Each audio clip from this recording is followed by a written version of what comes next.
Good morning. My name is Gebel, and I'll be talking about different structures of government, specifically God's structure of government, and how we as citizens can govern government. So to start off, I want to just look over some different structures of government.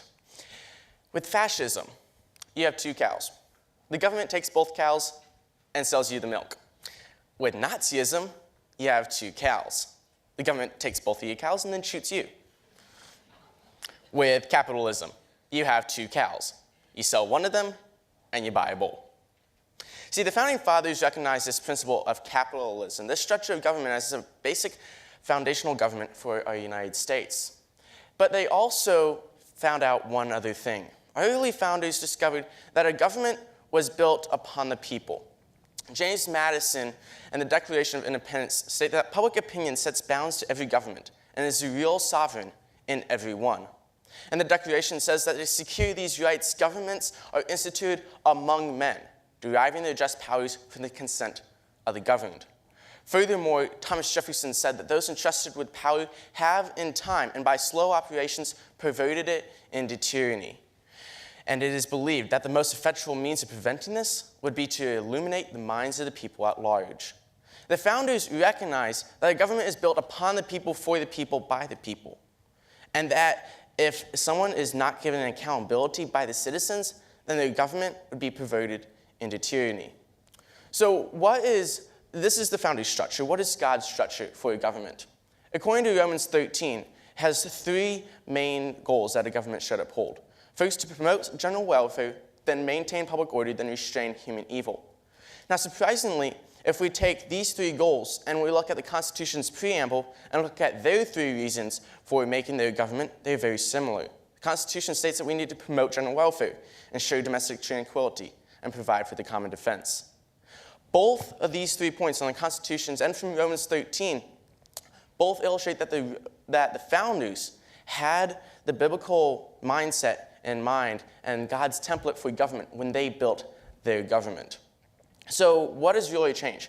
In order to show this, I had to show the difference or the similarities between society and government. Within society, you have citizens. Now, all citizens want to live a good life or a flourishing life. So what does that look like? Dr. Del Tackett describes the flourishing life as living out God's meta-narrative. What in the world is a meta-narrative? Basically, Del Tackett brings it back to the command in Genesis 1 when God says to Adam and Eve to be fruitful and multiply. So God's meta-narrative is being fruitful. Part of it is being fruitful. And I argue that this is being fruitful in our vocation. So really we see citizens want to complete God's meta-narrative, to be fruitful in their vocation as citizens. And one of those roles as a citizen is to be active in government. Now, government has three parts: the judicial, executive, and legislative branch. Judicial is the Supreme Courts, the executive is the President and his cabinet, and the legislative is the House and the Senate. And together, the founders made it so that all three of these branches would check and balance each other to create laws together. So what's changed? Why is our government not how the founders created it originally? I believe that came in this court case in 1962, Engel versus Vittle, which effectively banned school prayer in all public schools. It started in the state of New York, when the state of New York passed a law that all schools had to start with a non-denominational prayer and a Pledge of Allegiance in the morning. And if the children did not want to participate in the activity, they did not have to. However, a parent sued the New York school systems and said that this law is unconstitutional on the basis of the 14th Amendment. What's the 14th Amendment? The bolded section says that no state shall make or enforce any law which shall abridge the privileges or immunities of citizens of the United States, nor shall any state deprive any person of life, liberty, or property without due process of law. The parent was arguing that her child was being deprived of liberty without due process of law. However, the first fallacy against this is that the children could abstain from the prayer if they wanted to. They were not being forced upon. No religion, no ideals were being forced upon these children whatsoever. And this is what the New York Supreme Court said. They upheld that this law was indeed constitutional. However, when it was brought to the Supreme Court in an 8-1 decision voted that it was unconstitutional and effectively banned school prayer in all schools. But wait, the founders decided that they wanted to have checks and balances through all forms of government so that not one branch could overthrow the other. But what happened was that the judicial branch overstepped its bounds and did not go through the legislative or executive branch and made a law by itself. So that now the judicial branch, the Supreme Court, is one of the most powerful branches in the United States government. And we can see this even with the newest election when President Obama was debating Governor Romney in the presidential debates. They were arguing over judicial justices, and the news was covering the Supreme Court justices. Why? It's because they can now make laws without going through the legislative and executive branches because they've overstepped that boundary. So what is our role? What can we do to change this government? I believe that we can do this through voting, campaigning, and becoming advocates. Now, with voting, we can see a future through different voting trends. For example, in 2012, there were 241 million eligible voters. However, only 130 million actually cast their ballots. That's a little over half. The people who are actually eligible to vote did vote. And among our generation, the college students, only 38% of college students voted in 2012. So we can see that if this future keeps going, that if people keep becoming disinterested in voting, then they would not vote at all in the coming generations.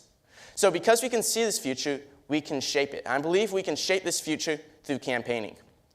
Now, campaigns love what they call grassroots campaigning. Basically, who they are is you and me.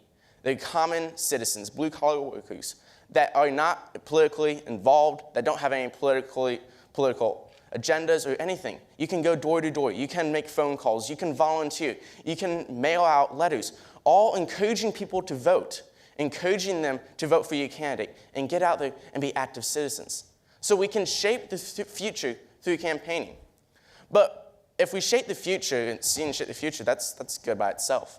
But we also have to engage other people and develop their mindsets.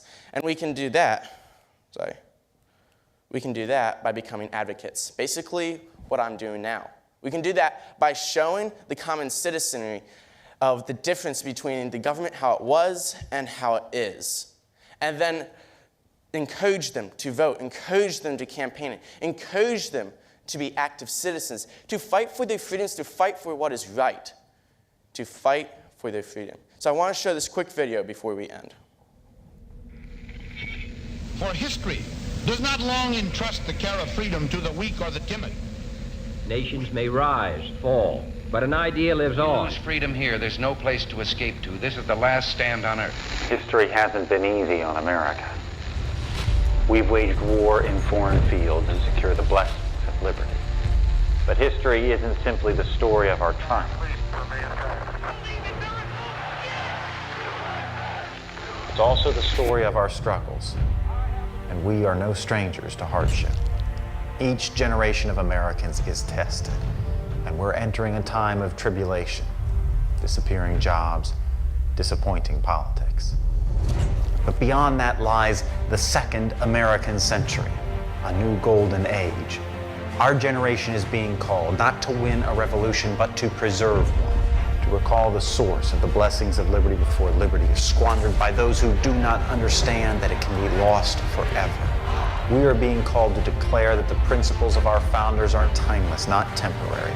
To decide that freedom isn't always comfortable or convenient, but it is always necessary, whether it is in the public space or the marketplace. We are being called to remember simply who we are. When times are toughest, our truest character is revealed. Well, times are tough, and sometimes our politics can seem hopeless. So what do? We do what we have always done, what we're best at. I fight for freedom. For our republic. For my family. For the free market. I fight. I fight. I fight. I fight. We fight. So what will you do? Will you fight? Thank you.